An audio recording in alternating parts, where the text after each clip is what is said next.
Mengapa kita itu perlu teknologi nano, Bapak sekalian? Komputer, itu kan pakai teknologi nano ya. Tahu nggak itu membuat komputer itu perlu berapa triliun, ratusan triliun ya. LCD-nya, LED-nya itu, pabrik suap bersihnya aja, itu nilainya 2 triliun membangun. Bayangkan berapa mahalnya mereka. Sementara tiba-tiba orang-orang jualan kunyit yang dinanokan, tiba-tiba harganya kunyitnya biasanya dijual cuman 10.000, 8.000, 5.000 per kilo, dinanokan menjadi 2,5 juta Bapak sekalian. Dan itu tidak perlu investasi triliunan. Saya barusan dapat order ya dari sebuah perusahaan di Indonesia yang besar sekali di Indonesia.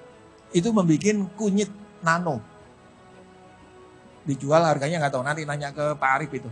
Di atas pokoknya beberapa juta gitu kan. Dan ini ternyata mulai dari berbagai macam bahan-bahan propolis, preolina, semuanya bisa dinanokan dan harganya menjadi mahal dan kita tidak perlu investasi secara besar. Sementara ini orang-orang minum ini kan obat-obatan kecantikan ini tiap hari. Bapak Ibu sekalian, ibu-ibu, kalau pakai kecantikan berapa hari sekali? Tiap hari. Kalau pakai beli HP sehari berapa kali beli HP? Beli HP setahun belum tentu sekali, Pak Nurul, betul nggak? Beli komputer, anaknya dibelikan komputer setahun berapa kali, Bu? Pak, kalau nggak juara nggak dibelikan, Pak. Terus kemana orang Indonesia ini kita mau ini? Apakah kita harus investasi membeli komputer? Jangan. Alhamdulillah ini saya sama Bu Eti diundang di Polandia. Awalnya saya saja. Kemudian saya karena membahas tentang masalah toksisitas nano, kode etiknya nano ya. Hanya saya ngomong, wah saya sendirian, istri saya mau ikut. Hanya dia saya suruh daftar sendiri, dokter etik daftar dari BPPT kan. Diterima, begitu dilihat, diminta abstraknya, begitu diperiksa, wih langsung bagus ini, gratis. Jadi saya berdua dibiayai oleh orang Polandia ya, LIPI-nya Polandia gitu, Akademi Polandia. Sampai di sana, dokter etik ini cerita tentang nano beras yang dinanokan sebagai pewarna alami kosmetik, nanti kan ya pakai kosmetik ya. Nah, itu teknologi nano.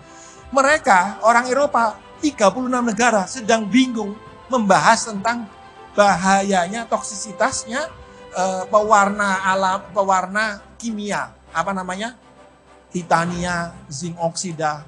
Ini kalau dipakai nanti lama-lama bisa masuk, ukurannya kan kecil sekali, ini gimana nih kan gitu kan. Sampai dia 1000 kali lipat diuji coba konsentrasinya itu berbahaya atau tidak. Sampai kita diskusi sampai ke sana. Tiba-tiba dokter etik presentasi pewarna alami dengan beras. Jangankan di kulit, dimakan aja tidak mati orang gitu kan. Kaget mereka. Serius ini Bapak sekalian, kaget mereka.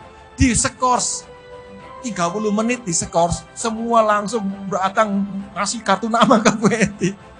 Sampai malam-malam saya diundang makan kan sama kepala istilahnya kepala akademi sainsnya mereka.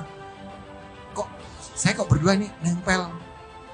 Loh, kamu suami istri ya? Iya, Pak. Yang pinter kayaknya yang ini ya. Saya kalah pinter sama istri saya.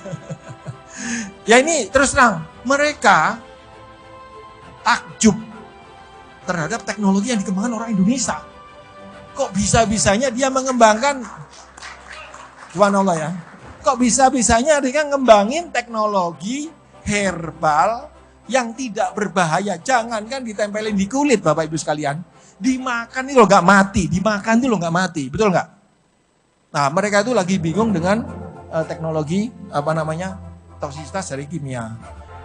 Rambut ini ukurannya 50 mikron Bapak sekalian. Satu rambut 50 mikron. Kalau saya jadikan 50 nano, dibagi menjadi berapa? 1 miliar partikel. Jadi satu rambut ini, kalau saya jadikan nano, menjadi 1 miliar partikel. Banyak banget, betul nggak? Udah mendekati ion, molekul, ion, tahu ya? Sehingga ketika dimakan, langsung masuk ke dalam usus halus. Cuman masuk lambung itu sebentar doang, langsung ke usus halus. Usus halus diserap, langsung masuk peredaran darah, langsung bereaksi. Jadi produk-produk nano. Kenapa orang yang sudah sepuh makan tulang ikan, tulang kan banyak kalsiumnya, betul nggak? Kok masih kena osteoporosis? Lah iyalah, orang yang dimakan ukurannya segede gaban, ya kan? Dimakan, kan masih terus dimakan. Kalaupun seukurannya rambut ini yang 5 mikron, biasanya kan lebih besar daripada rambut kan? Di lambung itu 3 jam. pH-nya bisa sampai minus 4, ya, pH 4. Itu ukuran yang besar rambut ini nggak bakal bereaksi. Paling keluar lagi, 1 hari keluar lagi. Jadi nggak akan keserap, Bapak sekalian. Tapi begitu, dan tubuh kita tidak membutuhkan banyak, itu sedikit ya. Jadi dengan teknologi nano, kita makan sedikit langsung keserap. Kira-kira seperti itu. Jadi kayak ngelewatin tol ya, apalagi diminum pakai air kan. Biasanya kalau makanan nano kan pakai ini kan, diminum pakai air. Begitu di cairan kan, itu kayak kita naik jalan tol, ya kan, lewat jalan tol. Pakai Ferrari lewat jalan tol. Jadi kalau minum, udah kecepatan tinggi langsung masuk ke usus kita. Dan langsung mendekati ion karena ukurannya nano sekalian. Jadi langsung bereaksi dan masuk ke dalam sel darah merah kita. Dan langsung bereaksi. Diputar dengan kecepatan kita pompa ini aja kan, pompa jantung ini memompa darah berputar ini kan hanya beberapa menit kan untuk bisa kembali lagi ke ini kan, sehingga diantarkan sebelum tubuh.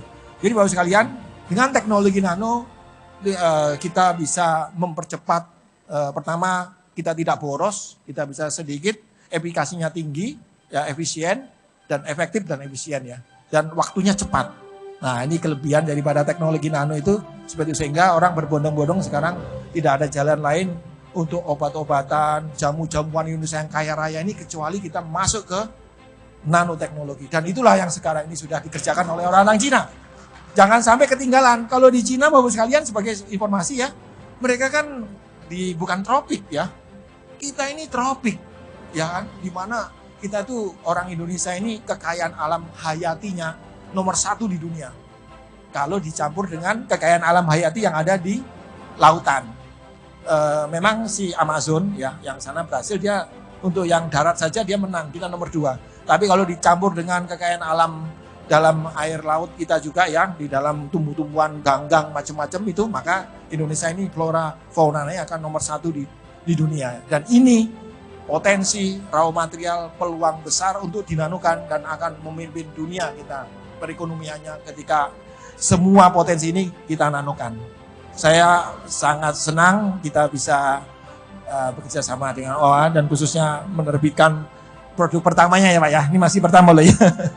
BeLife ya, propolis, dan ke depan semoga produk-produk yang memang berbasis potensi kekayaan alam kita tentunya ya, yang memang pastinya cocok. Allah kan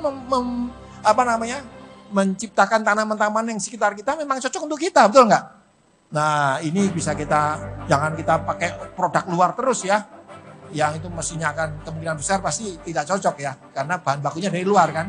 Kalau dari bahan gini Allah udah cocok, disesuaikan. Memang di alam-alam yang ada di tempat kita ini bisa kita manfaatkan dengan sentuhan teknologi nano. Insya Allah kita akan semakin lebih sehat, baik itu sehat jasmani, rohani, dan ekonomi.